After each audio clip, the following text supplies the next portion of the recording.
besides, handful of players, who's been that productive in the second half of the thing? I think he's very, who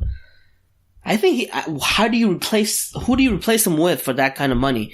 If you don't go, Bradley Chubb in the first round. And why not have three, even if we do Bradley Chubb in the first round, why not have three pass rushers? I don't know, who do you just replace him with? I don't think you can replace him like for like, but you can replace him because obviously Paul Gunther's come in and he'll run a certain defensive schemes that he wants to run. So you can replace him in terms of having depth and obviously various positions. You can't replace him like for like because obviously he plays his position and he is very good at it. When he's on his game, he is very good at it. But unfortunately, last year it took until we changed for him to kind of kick into gear. And obviously now the back room has changed again. So also, it all depends on that as well. Also, don't forget under Ken Norton Jr., he was asked to drop into pass coverage a lot. And under Pagano, he was asked to rush a lot. And he did pretty well.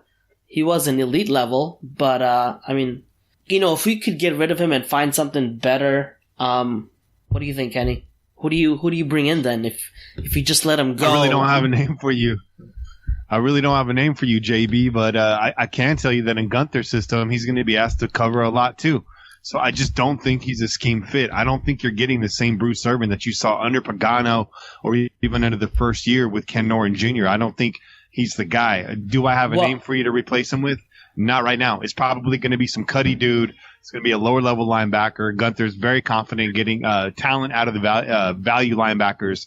Could be late in the draft. Could be, somebody else that we bring in. It could be Morrow. Who knows? A guy could already be on the roster. I think you're saying that he's going to be a Sam linebacker. Well, I was thinking more of a defensive end.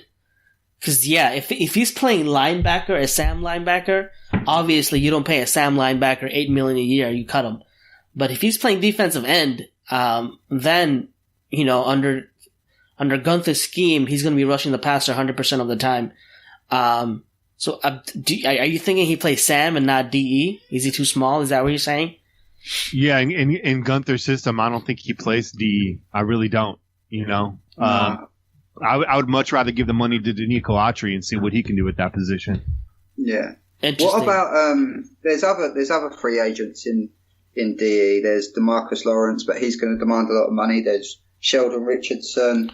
DeMarcus is not getting out of Dallas. I'll tell you that much. No, I know, but I'm just throwing a scenario at you. Okay. If he's available, he's going to cost money. But do you go and get someone like that? Because that is a massive game changer. You bring in a player like that to contribute with Mac.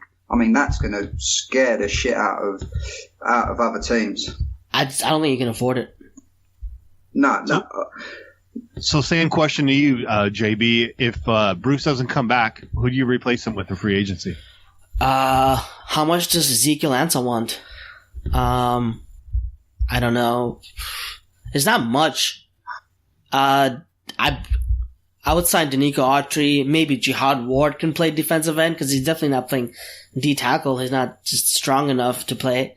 You can try Jihad Ward. You can try. There's a couple of guys in the roster that could play, and if free agency, I don't know who else is there you can bring in besides Ezekiel Ansah. I'm looking at the names now. Julius Peppers is a free agent, but he's like 80 years old. They just got to draft, man. Yeah. Ezekiel's salary, last year's base salary was $12.7 million.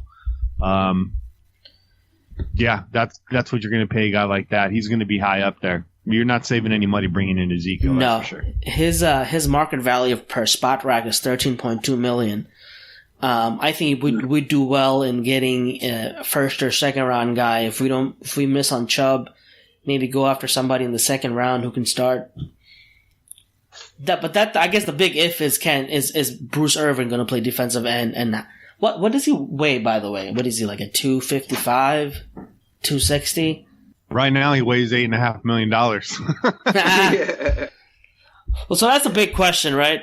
Is he playing Sam? Is he too small for? If he plays defensive end, $8 million, it's worth it. If Gunther thinks he can play defensive end, if Gunther thinks he's more of a Sam, then you definitely cut that money in half or let him go. So that's the question. Yeah, Bruce is 6'3", 250. What about keeping Danico Autry, playing him at defensive end? Yeah. And then signing a linebacker in the draft, like Roquan Smith, maybe? Yeah, I think that's the move. You got Autry, you want to keep him, you want to re-sign him. He made just under $2 million last year. He's probably going to bump up quite a bit there. But you got Autry and you got a guy like Ward who's still a project. You know, there's people that are actually high on Jihad Ward, and then there's people that are actually just high. Yeah. Hey. I'd say so. But yeah. So you like Jihad Ward then? Sense. We'll see what happens with him. I mean, I haven't seen enough to Jihad Ward to tell you whether I like him or I don't like him. But this is a guy that you drafted not but a year ago. What 2 years ago now? 1 year ago? Yeah. Where am I at? And he didn't. Yeah. He played full his rookie year. He didn't play much at all last year. I don't think he got enough, even though he's blocking everybody. I defended him. No. And I got blocked. Can you believe it? Yeah.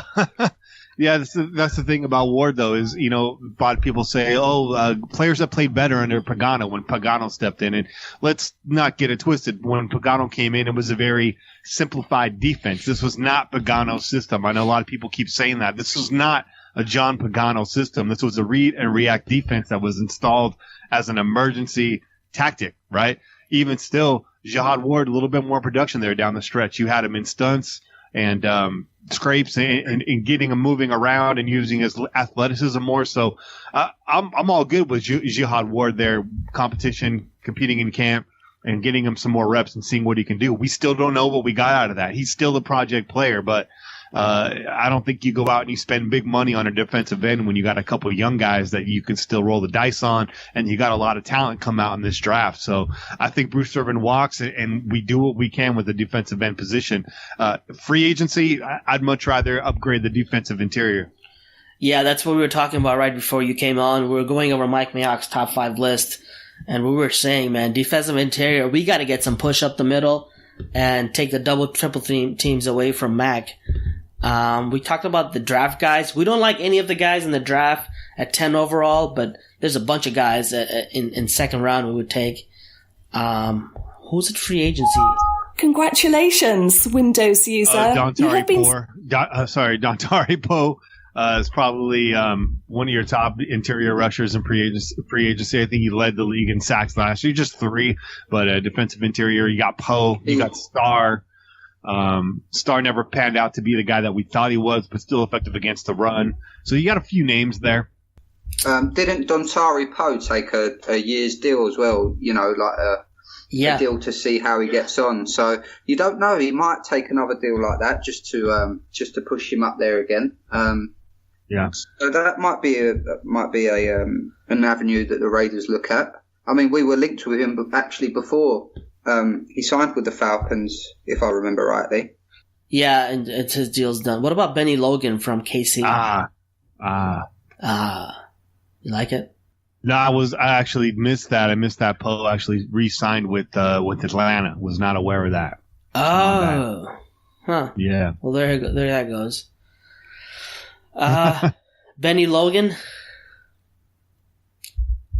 Sheldon Richardson. Silence from the gallery. Sheldon Richardson, I'm a pass on. He's high rated defensive interior, far too inconsistent for me. I think he played well last year. It was a money year for him. I don't know that you get the same production out of him going into this year. I think Richardson's a talent, but I think that whoever signs him is going to overpay for him, and I'd rather it not be us. Yeah. Star Latulele, that we were projected to take during draft season, but never did. There's some guys, but it's you know what? Daquan Jones is out there. There's a few guys in the draft we can take in the 4th or 5th because DTs don't go early that much unless you're like Aaron Donald type of player. So I'd rather go draft in that position because there's a lot, better players than what's available in free agency. Any other names linked? You guys hearing, Gavin? That's linked to the Raiders. in free agency? I know it's still early. Not really. It's a bit quiet. It's a bit quiet on that front at the moment. I don't think there's many real links. There's only obviously Landry that's been muted quite a bit, but I don't think there's actually. I actually thought there was a lot in it before, but now it's kind of panning out to turn out that it's not really anything in that. I think that's just agent talk and people just hyping it up because obviously the Pro Bowl, etc. But yeah, I just think the Raiders have to be very shrewd in their business this year. They have to get it right because this is the year where they really have to move on from last year. They've brought in Gruden for big money.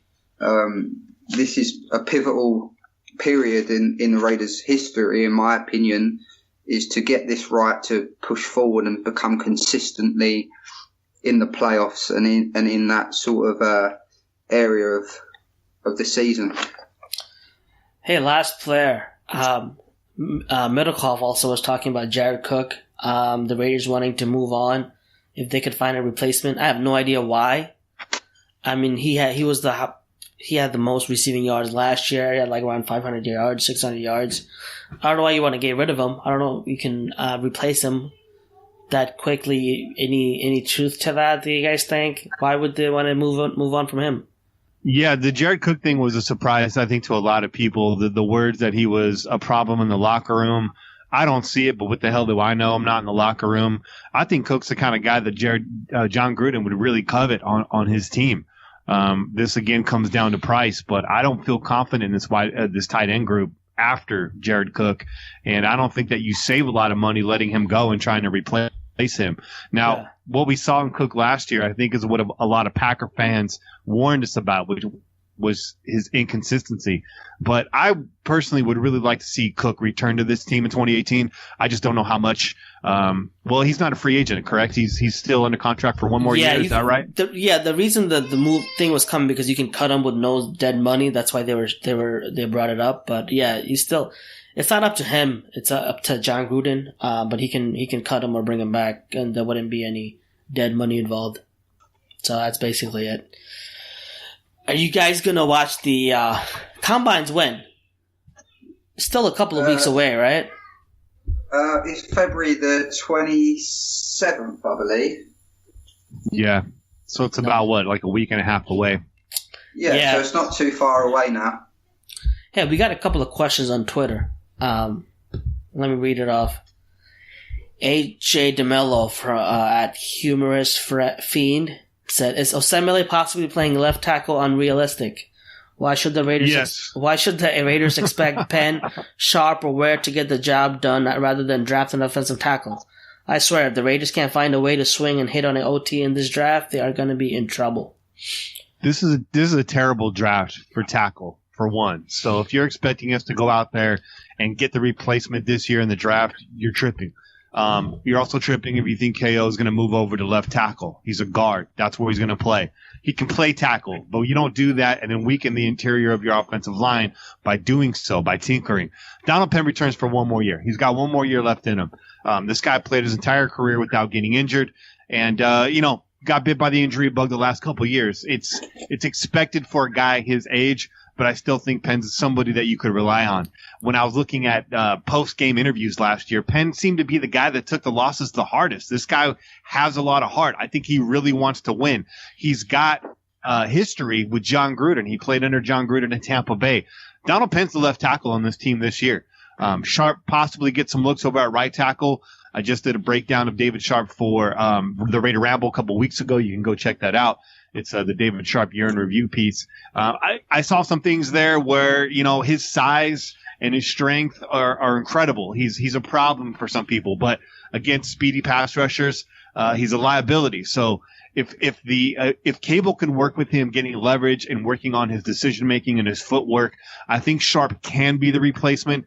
Lincoln Kennedy came on our show a few weeks back and said that, we don't have the answer at left tackle yet. But what he did say is we need one more year out of Penn, and hopefully he can groom Sharp to take over that position. If not, it buys us one more year to find that answer in the tackle, but I don't think it comes in free agency this year, and I don't think it comes out of the draft this year. So as far as the tackle position is concerned with Oakland, I think we roll the dice with who we have, and we're going to be playing the cards that are already in our hand. Hey, good answer. A worst case scenario